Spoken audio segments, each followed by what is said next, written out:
ಕರ್ನಾಟಕ ರಾಜ್ಯದ ನೂತನ ಮುಖ್ಯಮಂತ್ರಿಯಾಗಿ ಡಿಕೆ ಶಿವಕುಮಾರ್ ಅವರು ಪ್ರಮಾಣ ವಚನ ಸ್ವೀಕರಿಸುತ್ತಿದ್ದಂತೆಯೇ ರಾಮನಗರದ ಐಜೂರು ಸರ್ಕಲ್ನಲ್ಲಿ ನಗರಸಭಾ ಮಾಜಿ ಉಪಾಧ್ಯಕ್ಷೆ ಮಂಗಳಾ ಶಂಭುಗೌಡ ನೇತೃತ್ವದಲ್ಲಿ ಕಾಂಗ್ರೆಸ್ ಕಾರ್ಯಕರ್ತರು ಪಟಾಕಿ ಸಿಡಿಸಿ ಸಿಹಿ ಹಂಚಿ ಸಂಭ್ರಮಿಸಿದರು. ಕಾಂಗ್ರೆಸ್ ಮುಖಂಡ ಶಂಭುಗೌಡ ಮಾತನಾಡಿ, ಇಂದು ನಮಗೆ ಸಂಭ್ರಮ ಸಡಗರದ ದಿನ. ನಮ್ಮ ನಾಯಕರು ನಮ್ಮ ಜಿಲ್ಲೆಯ ನಿಜವಾದ ಮಣ್ಣಿನ ಮಗ, ರಾಜ್ಯದ ಅಧಿಕಾರದ ಚುಕ್ಕಾಣಿ ಹಿಡಿದಿದ್ದಾರೆ ಎಂದರು.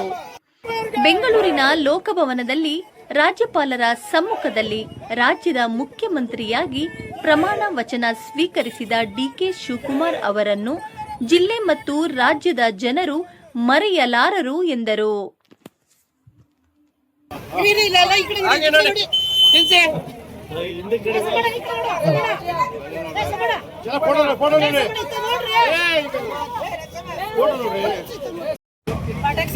ನಮ್ಮ ಕರ್ನಾಟಕ ರಾಜ್ಯದ ಜನರಿಗೆ ಒಂದು ಬಹಳಷ್ಟು ದಿನದಿಂದ ಕುತೂಹಲ ಬಹಳಷ್ಟು ಮೂಡ್ತದೇ ಇರೋದು, ಗುಸು ಮಾತುಗಳು.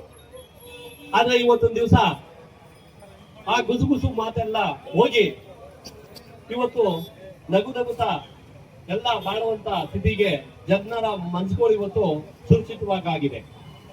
ಆದರೆ ಎಷ್ಟೋ ಜನ ಇದಾಗಲ್ಲ, ತಲ ಹತ್ತಲ್ಲ ಅಂತ ಇದು. ನಮ್ಗೊಂದು ನಂಬಿಕೆ ಇತ್ತು. ಇದೇ ಮಾಧ್ಯಮದವ್ರಿಗ ನಾನು ಸ್ಟೇಟಸ್ ಅವ್ರ ಕೈಯಿಂದಾನೆ ಹಾಕ್ಸಿದ್ದೆ.